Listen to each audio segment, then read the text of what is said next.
Hola amigos, ¿qué tal? El magistrado del Tribunal Constitucional Carlos Ramos aseguró que una asamblea constituyente se da más por el resultado de un hecho político que por un procedimiento legal. También señaló que no hay una asociación automática entre una nueva constitución y el progreso de un país. Vamos a ver todos los detalles aquí en mi canal Perú.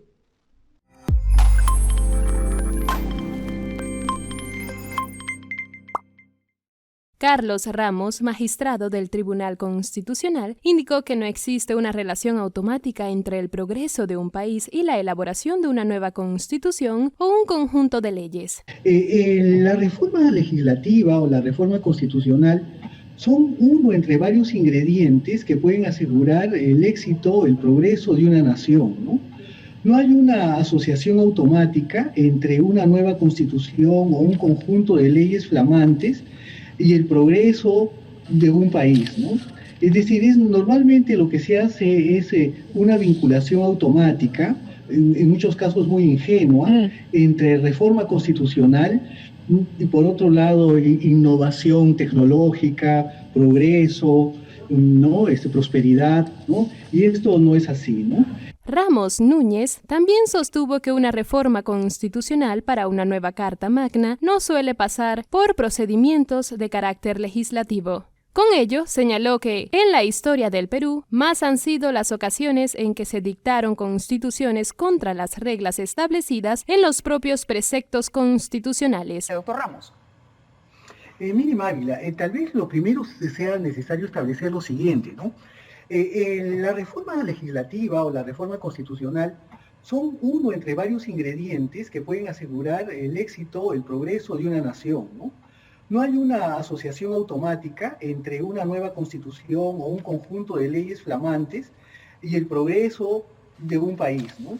Es decir, normalmente lo que se hace es una vinculación automática, en muchos casos muy ingenua, entre reforma constitucional y por otro lado innovación tecnológica, progreso, ¿no? Prosperidad, ¿no? Y esto no es así, ¿no?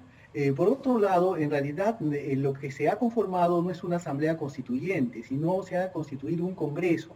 El Congreso de la República tiene facultades legislativas y adicionalmente tiene también facultades de reforma constitucional conforme a los cánones o pautas establecidas en la Constitución.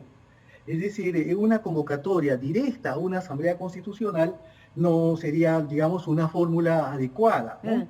Es decir, es cierto que el Congreso podría, digamos, entre sus atribuciones, solicitar una reforma constitucional, ¿no es cierto?, ya sea a través de una convocatoria a una asamblea constituyente. No sé si esto sea viable desde el punto de vista de la representación política, ¿no? Claro, la pregunta concreta es, ¿el presidente puede por sí solo convocar a una asamblea constituyente o, en principio, dejar clara la información si tiene que contar con una aprobación del Congreso, con el control del Congreso para hacerlo?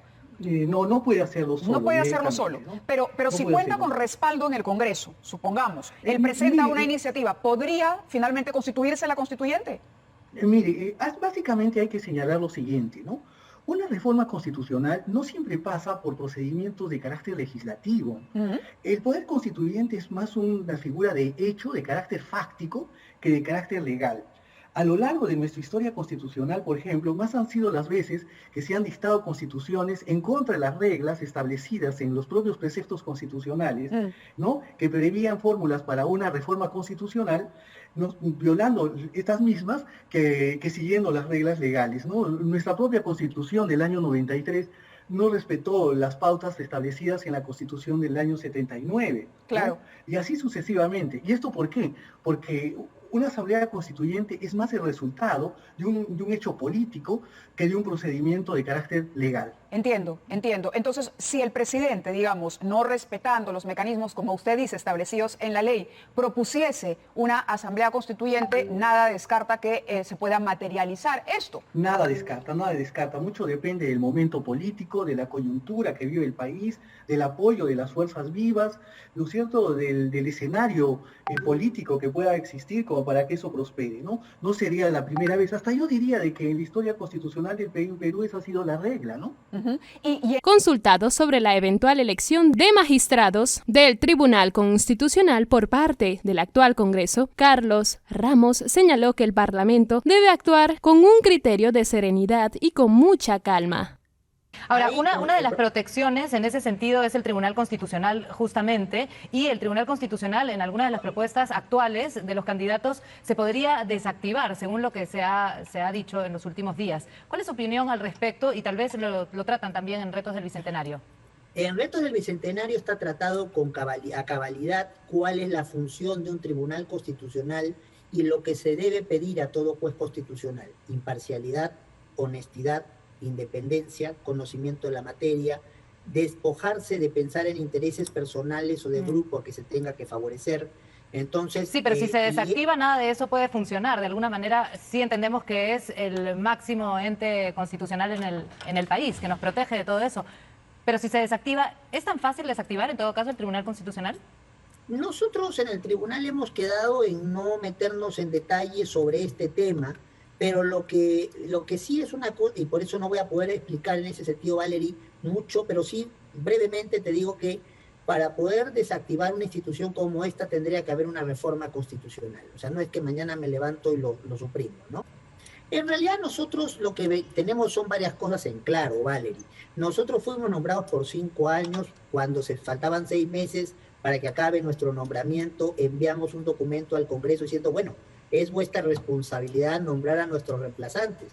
Pero la ley orgánica del mismo tribunal dice que si uno de nosotros renuncia, puede caer en responsabilidad administrativa y hasta penal, porque se pierde una computadora y te echan la culpa. Entonces, nosotros tenemos que esperar hasta que el momento que el Congreso decida y designe a nuestros reemplazantes.